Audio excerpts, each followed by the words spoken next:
আমি অ্যাডভোকেট সালমা আক্তার ডলি। আজকে ফৌজদারি মামলার যে বিচার হয়, সেই বিচার পদ্ধতি নিয়ে আলোচনা করব।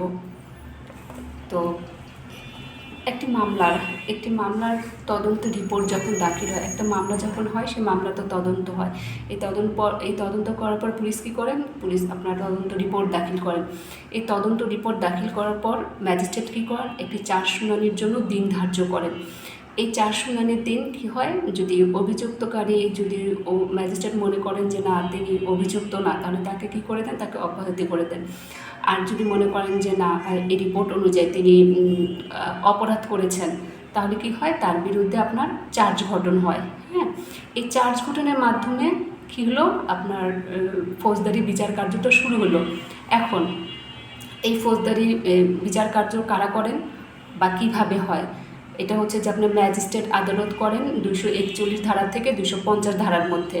আর দায়রা আদালত কী করেন? 265 ধারার ক থেকে 265 ধারা ঠ পর্যন্ত এই ধারাগুলো অবলম্বন করেন। আর কীভাবে হয়? আর সংক্ষিপ্ত বিচার পদ্ধতিতে হয়। সেটা কোন ধারায়? 260 থেকে 265 ধারা। আজকে আমরা ম্যাজিস্ট্রেট আদালত আর দায়রা আদালতের ধারাগুলো যতটুকু সম্ভব একটু জানব। ম্যাজিস্ট্রেট আদালত আর দায়রা আদালতের কাজ একই কাজ, কিন্তু হচ্ছে যে আপনার ধারা হচ্ছে যে ভিন্ন। যাই হোক, তো চার্জ ঘটনার মধ্যে কী হলো? আপনার বিচার কার্যটা শুরু হয়ে গেল।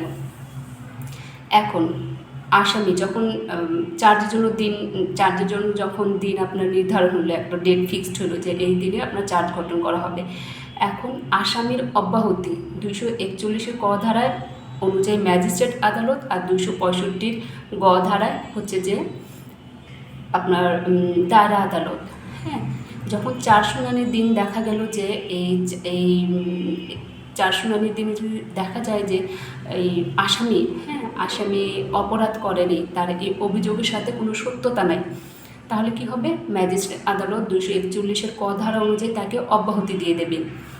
আর দায়রা আদালত কী করবেন? 265 ক ধারা অনুযায়ী এই আসামিটাকে অব্যাহতি দিবেন, যেহেতু তিনি তার সত্যতা খুঁজে পাওয়া যায় না, তার অপরাধের সত্যতা খুঁজে পাওয়া যায় না, সেই ক্ষেত্রে তাকে অব্যাহতি দিয়ে দিবেন। এখন এই আসামির যে অব্যাহতি হইল, এখন ফরিয়াদের কাজ, ফরিয়াদি কী করবে? বা যিনি মামলা করলেন তিনি কি করবেন? তিনি হচ্ছে, যদি ম্যাজিস্ট্রেট আদালত যদি অব্যাহতি দেয়, তিনি কী করবেন? দায়রা আদালতে রিভিশন দায়ের করবেন। আর দায়রা আদালত যদি অব্যাহতি দেয়, তখন আপনার হাইকোর্টে রিভিশন করতে হবে, মানে উচ্চ আদালতে যাইতে হবে। ম্যাজিস্ট্রেট অব্যাহতি দিলে দায়রাতে যেতে হবে, আর দায়রা আদালতে অব্যাহতি দিলে আপনার হাইকোর্টে যেতে হবে। এখন এটা হচ্ছে যে অব্যাহতি কখন দিল? যখন অপরাধী অপরাধ করে নাই, সেক্ষেত্রে তাকে অব্যাহতি দিয়ে দিল। এখন যদি প্রমাণ হয় চার্জ গঠনের সময়, শুনানির সময়, যে আসামি আপনার অপরাধ করেছে, এখন তার বিরুদ্ধে চার্জ গঠন করা হবে। সেটা কত ধারায়? ম্যাজিস্ট্রেট আদালত 242 ধারা অনুযায়ী এবং দায়রা আদালত 265 ঘ ধারা অনুযায়ী।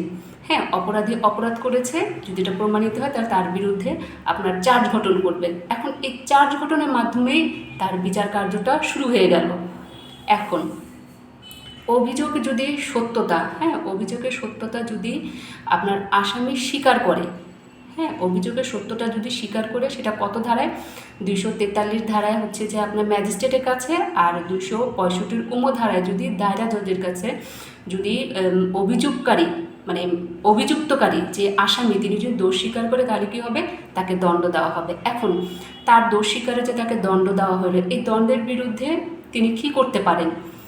তিনি এই দণ্ডের বিরুদ্ধে তিনি কোনো আপিল করতে পারবেন না। তাকে যে দণ্ড দেওয়া হলো, তিনি এর বিরুদ্ধে কোনো আপিল করতে পারবেন না। তিনি এর বিরুদ্ধে কী করতে পারবেন?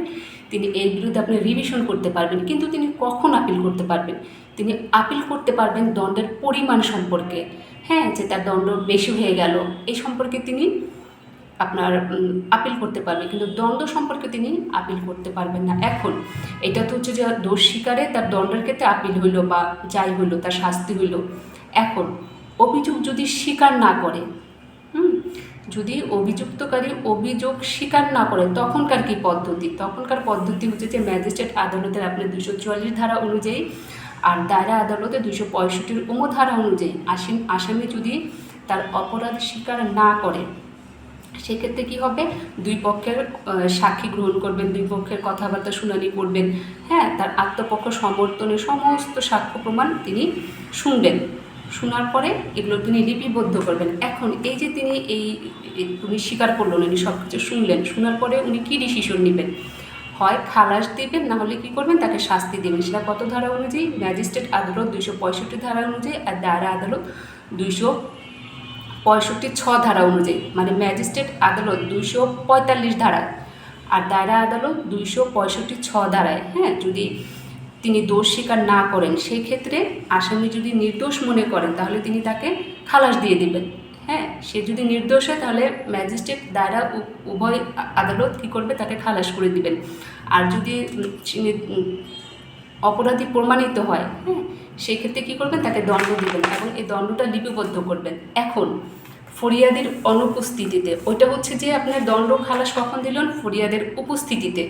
হ্যাঁ, এখন যদি যিনি মামলা করছেন তিনিই আসেন নাই, সেক্ষেত্রে কী করা যেতে পারে, সেক্ষেত্রে 247 ধারা অনুযায়ী ম্যাজিস্ট্রেট কী করবেন, যদি নালিশকারী বরাবর সমন ইস্যু করা হয়, নালিশকারী বরাবর যদি সমন ইস্যু করা হয় এবং নির্ধারিত দিনে যদি কি হয়, অভিযুক্ত হাজির হয়, সমন হইল নির্ধারিত দিনে অভিযুক্ত ব্যক্তি মানে আসামি আসলো কিন্তু ফরিয়াদি আসে নাই, সেক্ষেত্রে কী করতে পারেন ম্যাজিস্ট্রেট, সেক্ষেত্রে ম্যাজিস্ট্রেট আসামিকে খালাস দিতে পারেন, অথবা কী করতে পারেন, একটা মুলতবি, পরবর্তী তারিখের জন্য একটা মুলতবি রাখতে পারেন। ঠিক আছে, কিন্তু অভিযোগকারী, হ্যাঁ, ফরিয়াদি, যদি অভিযোগকারী বা ফরিয়াদি যদি সরকারি কর্মচারী হয় বা সরকারি কর্মকর্তা হয়, উনি যদি অনুপস্থিত হন, সেক্ষেত্রে কিছু হবে না। সেক্ষেত্রে কী হবে, ম্যাজিস্ট্রেট তার কার্যক্রম চালায় যেতে পারবেন।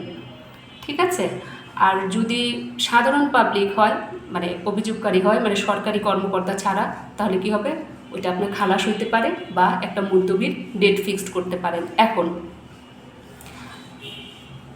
এটার প্রতিকার কি, এই যে ফরিয়াদি আসলো না, তারপরে দণ্ড দিয়ে দিল, হ্যাঁ, বা তাকে খালাস দিয়ে দিল, এই যদি আপনার ফরিয়াদের অনুপস্থিতি যদি ম্যাজিস্ট্রেট আদালত খালাস দিয়ে দেয়, তাহলে কি হবে, দায়রা জজের নিকট আপনাকে আপিল দায়ের করতে পারবেন। এই যে খালাস দিয়ে দিল ফরিয়াদের অনুপস্থিতিতে, সেই ক্ষেত্রে কি হবে, আপনি আপিল করতে পারবেন। কোথায় আপিল করবেন, আপনি দায়রা আদালতে করবেন। সেটা কোন ধারা অনুযায়ী, 247 ধারা অনুযায়ী। এই 247-এ যে কাজটা হইল, হ্যাঁ, খালাস হইল বা আপিল হইল, এটা কোন মামলা ক্ষেত্রে হবে, এটা হবে আপনার সিআর মামলা ক্ষেত্রে। সিআর মামলা আবার কোনগুলো, সিআর মামলা হচ্ছে যে ক্ষেত্রে আপনি ম্যাজিস্ট্রেটের কাছে নালিশের ভিত্তিতে মামলা দায়ের করেন। আর বাকি ধারাগুলো আমরা আরেকদিন দেখব। Thank you.